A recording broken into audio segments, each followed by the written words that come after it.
Hello and welcome back to Trista's Reading Room.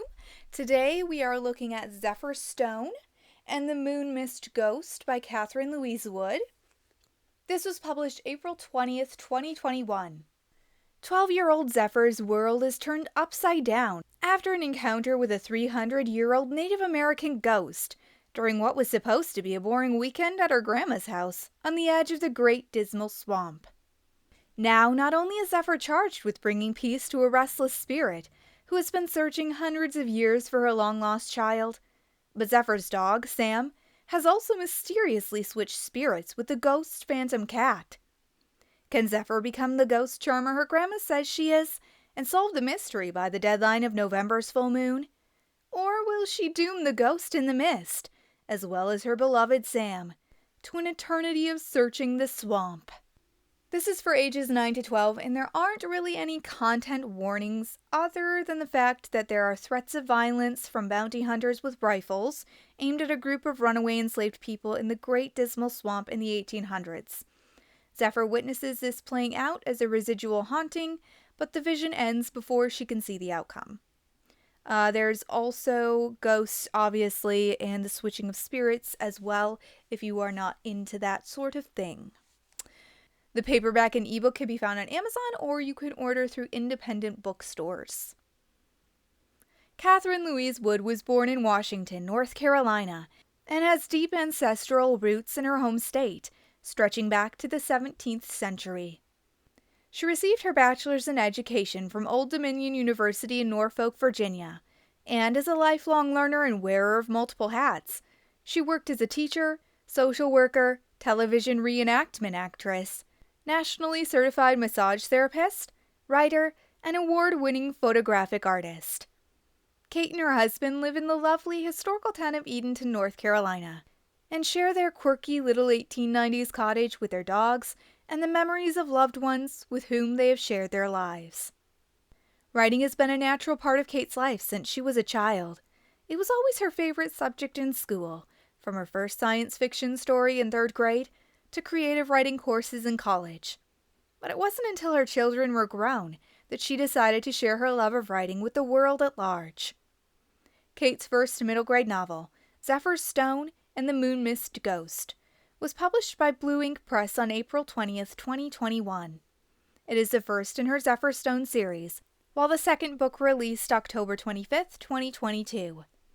She enjoys writing for and is inspired by middle grade children.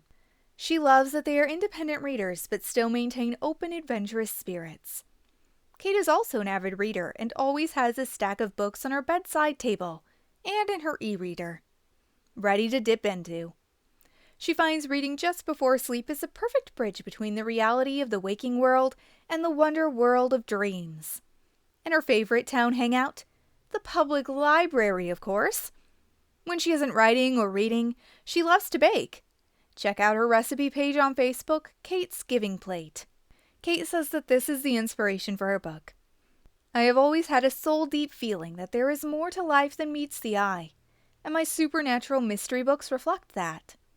Although my books are aimed at young readers, I know that, for many of us, our 12-year-old selves aren't far beneath the surface, and we can relate to the joys and challenges of that magical preteen age. To quote famous children's author Madeleine L'Engle, "You have to write the book that wants to be written, and if the book will be too difficult for grown-ups, then you write it for children." You can find Kathryn on Facebook, Instagram, and on her website. Chapter 1. BG. Life was simpler before the ghosts showed up. In the BG, before ghosts era, 12-year-old Zephyr Stone thought her biggest challenge would be enduring a boring 3-day weekend at her Grandma June's house in the boonies of Southern Virginia. A house with no Wi-Fi and no cell service, which left her pretty much stranded in the middle of a cyber desert, besides the creepy, drippy, aptly named Great Dismal Swamp. After goodbye hugs and see you Sunday kisses, Zephyr's parents dropped her off at her grandma's house Friday morning. She spent the day helping Grandma June prepare enough food to feed a hungry army, even though it was just going to be the two of them and Zephyr's dog Sam. At least her grandma hadn't said it was to fatten her up. Zephyr was getting tired of grown-ups reminding her of how thin she was compared to her height. It wasn't like she didn't eat. She ate all the time. That evening, she stuffed herself with the fruits of their day's labor and carried the used dinner dishes to the kitchen sink before bending down to hug her grandma goodnight. At 5'7", she actually stood several inches taller than Grandma June, who often described herself as vertically challenged and horizontally gifted. "Good night, sweetheart," whispered her grandma, squeezing her tight, then letting her go, and stepping back to look up into Zephyr's emerald green eyes. "I'm so glad you and Sam came for a visit while your folks are away at their meeting in D.C. Zephyr smiled. "Me too, Grandma." Heading down the hall to her dad's old bedroom, Zephyr followed Sam, his beagle belly bulging with accidentally dropped morsels as he trotted ahead, ready for his own good night's sleep.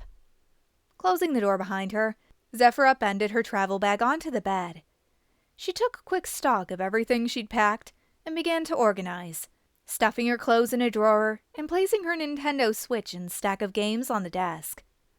Reaching into the bag's side pocket, she pulled out a large envelope addressed with her name.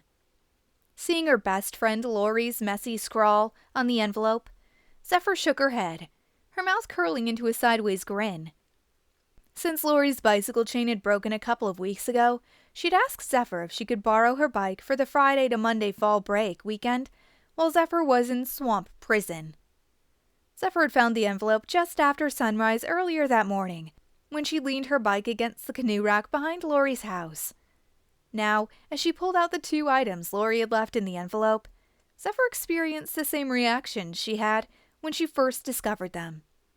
She giggled again at the sheet of paper completely covered with the words, "Thank you," written multiple times in every color ink imaginable. The second item, though, sent a strange shivery electric sensation prickling up her spine, just as it had that morning when she'd first seen it. A long white plume with a second note from Lori attached at the base of the quill quivered in her hand as she reread the note. "Zephyr, a really big egret hung out on the dock at sunset last night, and when it flew away, it dropped this feather. Made me think of you. Don't know why." Lori hadn't had any way of knowing that Zephyr had actually been awakened the night before by a silver light streaming through her white curtains. Gazing down now at her sleeping dog, she recalled how Sam's tricolored coat had gleamed metallically in the luminous glow. Her room had been so bright, she wondered at the time if their neighbor had put up some kind of new security light. Zephyr had rolled out of bed and pulled her curtain aside to investigate the source of the light.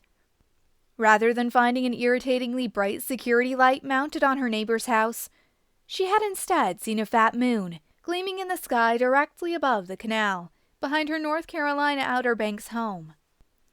The moon's beams had reflected on the dark water that flowed all the way to the Albemarle Sound, and there, perched on their dock railing in the center of the moon's spotlight, had stood a snowy white great egret. It had been strange to see it there instead of roosting in a tree for the night. She remembered how she'd watched as the tall bird had unfurled its 5-foot wingspan and had basked in the moonlight, as birds normally did in the warmth of the sun. Then, tucking its wings and bending its long black legs, the egret had leapt into the night sky and soared in a wide circle above the canal. Zephyr had watched, mesmerized, but then had instinctively ducked as the bird's graceful arc sent it flying toward her window. Just at the last moment, though, when she had been sure it would come crashing through, the egret had pulled up and disappeared overhead, like some kind of feathered nocturnal crop dusting plane. After slipping Lori's gift back into the envelope, Zephyr shook off the odd, tingling sensation she felt and pulled out her ponytail band, releasing her bright red hair to fall down her back, nearly to her waist. Squinting at her reflection in the dresser mirror, she wondered if it was time to get a haircut. A summer's worth of freckles, not yet faded with the shorter autumn days, stared back at her. Grandma calls them angel kisses. Huh, must be a whole lot of angels assigned just to me then. Zephyr changed into her nightgown and fell into bed beside Sam. I wonder how Mom and Dad are doing at their business conference, she whispered to her snoring dog. I bet they've got internet, and cable, and good cell phone service. Sam did not dignify her grumbling with a response. Breathing a sigh she felt from her toes to her nose, she closed her eyes and dropped like a stone into sleep. And what felt like only moments later, a high-pitched half-moan, half-wail startled Zephyr awake. She lay still, eyes wide, listening. Silence. Maybe just some super realistic dream had woken her up, she thought, trying to make sense of it. But then, scratch, scratch, scratch. Chapter 2. The Moon Mist. Either Grandma June had some really big mice, or else it was. Zephyr rolled onto her side, facing the bedroom door. Yep, it was just Sam. She sighed. Geez, Sam, really? I knew I should have taken you out one more time before we went to bed. She pushed herself up on one elbow. Okay, keep your spots on. Let me get my shoes. As Sam thumped his tail in response on the hardwood floor, Zephyr found her sneakers and jacket and slipped them on. Okay, she whispered, zipping up her coat over her nightgown. Now stay quiet. We don't want to wake up Grandma. When she opened the door, Sam made a beeline for the kitchen and slurped up a few gulps of water from his bowl before trotting over to the back door. In the soft illumination of the stove's nightlight, Zephyr saw Sam's body wagging from nose to tail. Her fingers fumbled as she tried attaching the leash clamp to the ring of his collar, but his enthusiastic wiggling made it next to impossible to get a good grip. Hold still, she rasped into his floppy ear. Sam sat down on her foot as his tail womped against the tile floor. Okay, now focus on what we're going out there for. I want to get back to sleep before the sun comes up. Zephyr unlocked the door and pushed it open to a world she'd never seen before. A glowing white mist enveloped the backyard. The fog was so thick, she couldn't see where the grass ended and the forest began. She breathed the cold moisture into her lungs, feeling little separation between the inner world of her body and the outer world around her. As she turned to push the door shut, it seemed Sam could wait no longer, because he suddenly performed one of his infamous beagle bolts. Distracted by the otherworldly atmosphere, Zephyr had not been prepared for that particular canine maneuver, and watched as the dog leash flew from her hand, and Sam raced away into the misty whiteout. Sam! She called, her voice small and flat against the cottony air. Come here! She demanded as she stepped away from the house and into the swirling whiteness. Within a few footsteps, she could no longer see the house at all. Sam? Where are you? Following the muffled jingle of his dog tags, Zephyr strode forward, irritation warming her against the cold night. She didn't know which annoyed her more, Sam or her own neglect in not having walked him after dinner. Come on, Sam! Get back! Her foot caught on something and she sprawled face forward into the damp ground. For a few moments she lay in stunned stillness, feeling the mist pricking her face and moisture from the ground seeping into her clothes. She staggered to her feet and brushed brown decaying leaves from her coat and bare legs. Her hair hung damp and dark against her face. Tucking the slick red strands behind her ears, she felt the heat of anger dim away, like a receding tide, replaced by the creeping chill of anxiety. Please, Sam, you're scaring me now! From behind her, a rustling caught her attention, and she whirled to face it. Nothing. Spinning back toward the fading tinkle of dog tags, she realized she was completely disoriented in the milky fog. A cold breeze whispered across the top of her head, raising the hairs on the back of her neck. Zephyr folded her arms, hugging them close to her body. A muffled beating of the air swept by her ear as something brushed against her cheek. Leaping sideways, she nearly fell back down into the wet carpet of leaves. What was that? A bat? An owl? Arching one arm over her head and stretching the other ahead of her, she inched forward. Oh, Sam, she thought miserably. Where are you? Straining her ears for any sound of her dog, Zephyr continued in what she hoped was the right direction, stepping carefully across the slippery leaf bed beneath her increasingly damp sneakers. Then, Sploosh! She sank ankle-deep into a puddle. Ick! Just what I needed! Pulling her foot from the sticky mud, her skin crawled as a curving ripple slithered through the water away from her. Ah! She screamed. A snake! A snake! Maybe a cottonmouth! Zephyr stumbled backward, bumping into a tree trunk. Grasping it for support, she worked at controlling her shallow, rapid breaths. Passing out is not an option, Zephyr! Using her drama teacher's calming method to ease the hyperventilation of stage fright, Zephyr closed her eyes and focused.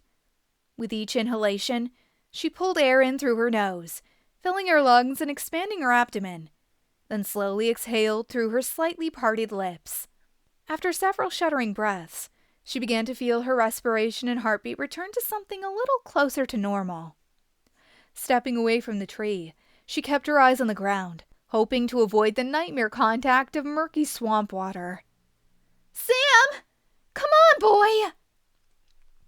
Although her dog couldn't see any better than she could through the blanketing mist, she knew his sense of smell was about 50,000 times stronger than hers, and he should be able to track down her scent.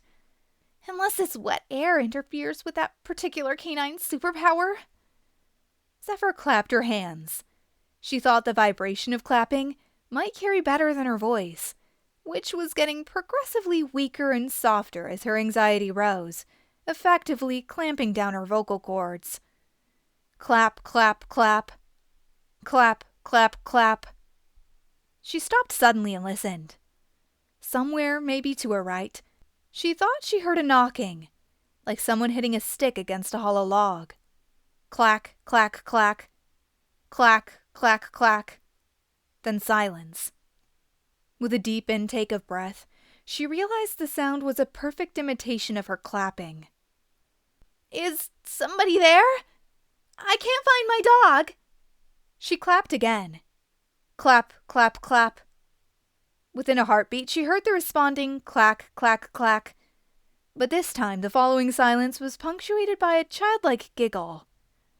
Zephyr froze in place. Grandma's stories about cypress knees turning into dancing wood elves at midnight shot through her mind. When Zephyr had been little, the knobs of wood poking out from the mud and water surrounding the tall cypress trees were kind of scary looking to her. Some were almost as tall as her 4-year-old self had been. Grandma June had tried to make her feel better by telling her a local legend about the knobs, known as knees, actually being little wooden elves. She remembered now that it hadn't actually made her feel much better. No, cypress knees are just skinny cores of wood jutting up from the roots around cypress trees, not stupid elves, she told herself firmly, pulling her focus back to the present. Clack, clack, clack. The sound grew louder and closer, although she still had no idea which direction it was coming from. Another giggle erupted at the end of the clacking. It also sounded closer, but less childlike this time. More like an adult mimicking a child. Zephyr stuck her trembling hand into her coat pocket to retrieve her cell phone, but touching the empty cloth bottom, remembered she'd left it plugged into the charger inside the house. It probably would have been useless out here anyway. She heard a low, half-hearted growl rumble ahead of her. Sam? Is that you? Or is that a bear? A fresh chill washed over her. Then a familiar whine floated toward her through the mist. Sam? It is you! Where are you, boy? Come to me! Crazed giggling tittered beside her, and Zephyr ran blindly forward.